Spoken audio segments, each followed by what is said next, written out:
Alrighty guys, today I figured we'd do a quick note on sheep behavior, and today we're going to talk about the eyes. Now you are sitting in the catch pen, the video I did, the catch pen, and this is most of the time where it's most important, is when you're running the sheep into the catch pen. That's when you really need to focus on their eyes and how they work.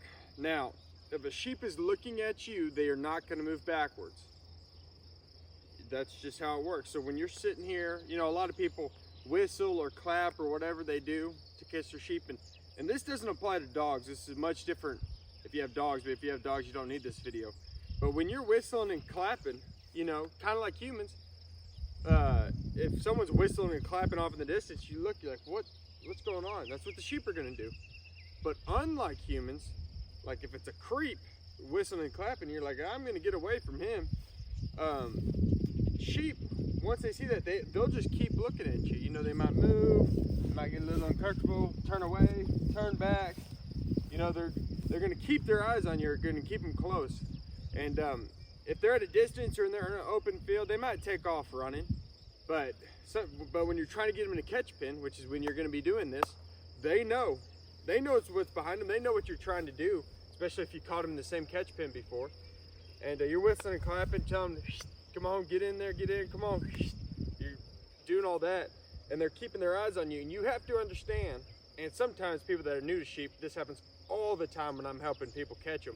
They'll sit right here and they're kind of start freaking out and they'll start jumping. It doesn't work. Like, you have to know how to play your cards. And sometimes especially like this is the entrance to the catch pen. I'm standing at it. And say I was coming in from a distance over there, and say the sheep were right here looking at me. If they're looking at me right here, the one thing I need to do is I need to get as close as I can quietly and just stand there. I just need to sit there and put pressure on them. And like if I wave my hands, they're going to look at me. I don't want them to look at me. What you want to happen is you want them to look like they're going to be looking at you, obviously at the beginning, look at you, and then you're quiet, but they feel the pressure. You know when someone's standing, you don't know somebody and they're standing a little too close to you, and you have room on the other side, they're standing a little too close, and you're just like, you know, you just naturally like get your 6 inches or your 12 inches or whatever distance you need. You know, you're just standing there and they come up and they stand right next to you, and you're like, oh my gosh, why are they, this is not comfortable. Like, I don't even know you. And you just feel the need, like you might do it naturally, you might go talk to somebody else, but what are you going to do? You're going to get your distance. You're going to spread. Sheep will do the same thing, but sheep's distance from humans isn't like 6 inches. It's not like, you know, if you're holding onto a sheep, the thing's going to try to sprint away, but that uncomfortable part of like, you're too close, it depends on the sheep, it depends on the sheep flock, but it might be 10 feet, 20 feet or whatever, and you're just sitting there. And the sheep don't like being uncomfortable. Humans don't like being uncomfortable. They're just sitting there, and it's like, man, he's a little close. He's not like chasing me or anything, so I'm not scared. But he's just a little.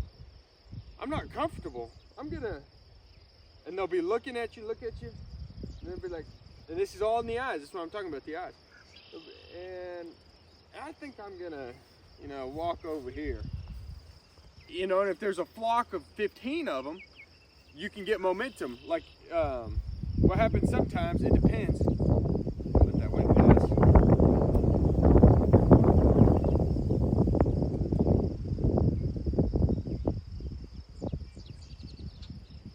Having a flock can be beneficial, and having a flock cannot be beneficial.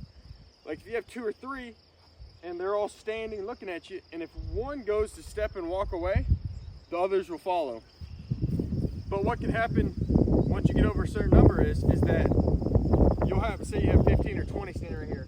Like 5 of them will go to step and go right here. But the other ones that are further back, the ones that aren't as uncomfortable, it's like, dude, there's 10 sheep between me and him, you know, and he's 20 feet away, I'm fine. The other ones will start to walk, and they'll just stand here. They'll just stand here. So when the other sheep walk into and the other sheep walk in, it's like, okay, I guess you're not going to move. I guess we're going to look at them some more. So it can be annoying, and it can help a lot. When you have momentum on your side, when you're running sheep into somewhere, you want a lot of them. Because if one tries to turn back, the others will barrel through them and keep them going. But if you don't have momentum on your side, you'll often see this. You're trying to run up the sheep, and you'll see the ones on the edge. You'll see they'll all be gone, and then you'll see one on the edge come, and he wants to look at you, and as he's looking, their legs follow their eyes. As he's looking, he's turning his body. He's like this. So one sheep can make all 15 or 20 sheep that are running in, can make them all turn because he cuts them off to come back and look at you. You know, so you just kind of have to play these things, and it takes a while to understand your sheep and the more wild and what's an uncomfortable distance between you and them. Because, you know, sheep at some point will be comfortable enough to come eat out of a trough a foot away from you because they know for a fact you're not going to catch them. But sheep are smart. Sheep pick up like, oh, why is he walking in the field over there? Oh, why does he look a little bit more tense? Oh, why is he going that way? He doesn't walk over there. So then they get on edge. And then they were comfortable being a foot away when they were eating food. Now they're uncomfortable at 15 feet, you know, and you kind of have to understand your sheep, and you have to understand their eyes and how momentum's going, and when to run and when not to run, and when to yell and when not to yell. You know, once they get going, keep them going. If they're going the right direction, chase them down, because you don't want them to turn back around. But if they're running and then you walk behind them, then they're gonna run. One of them's gonna take a glance and be like, oh, he's not there. And he's gonna stop. They're all gonna look at you. But if you would have chased them, then they would, and you're yelling and whooping, hooping and hollering, then they're like, holy crap, he's on my tail. And then you can run them into your catch pin or your chute or whatever you need. And yeah, that's just a kind of a quick note on it. That's pretty simple. And obviously, if you've messed with a lot of sheep, then this isn't really the video for you. But if you haven't or you're new to sheep, then just understand that, you know, a lot of people think sheep are stupid. They're not. You know, humans have a really good way of a really good tendency of calling animals stupid when they don't do what the human wants.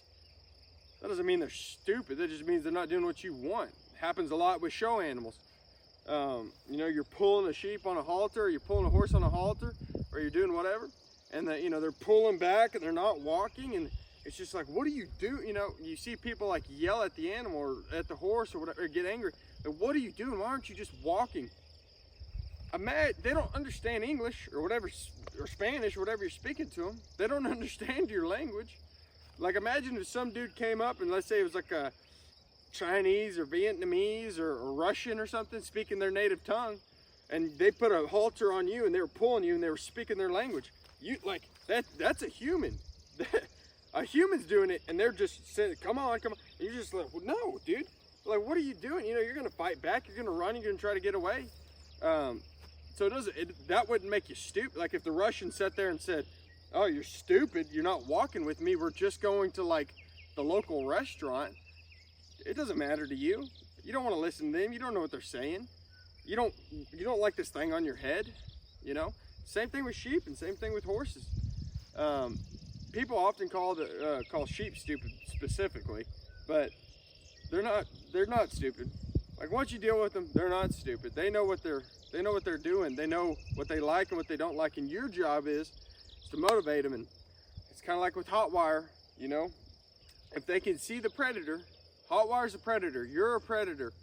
A dog's a predator. That's why they fear them. And you'll see with hot wire, if they put their nose, if this is a wire and they put their nose on it, bang, and it pops on them. You see them back up. You see them not go next to it. But if you have the hot wire a little high and they're eating grass underneath it, and then they go to pick up their head up and it pops them in the back of the head, they kind of pop behind the eyes.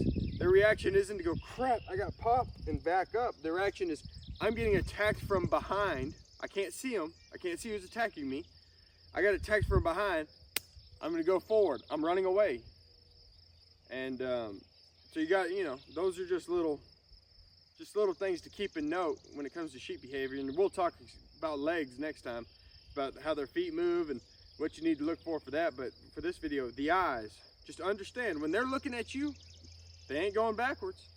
So sometimes you just got to be uncomfortable. They're looking at you, just sit there and just wait.